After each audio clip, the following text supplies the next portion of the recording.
स्तु महामाये श्रीपीठे सुरपूजिते शङ्खचक्रगदाहस्ते महालक्ष्मी नमोऽस्तु ते।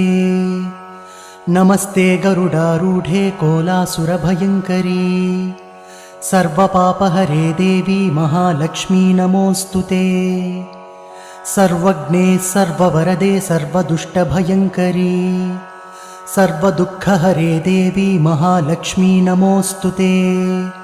सिद्धिबुद्धिप्रदे देवी भुक्तिमुक्तिप्रदायिनी मन्त्रपूते सदा देवी महालक्ष्मी नमोऽस्तु ते।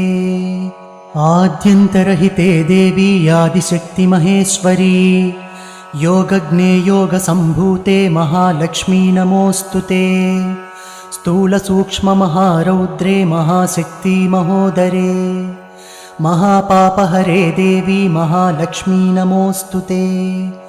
पद्मासनस्थिते देवी परब्रह्मस्वरूपिणी परमेशी जगन्मातः महालक्ष्मी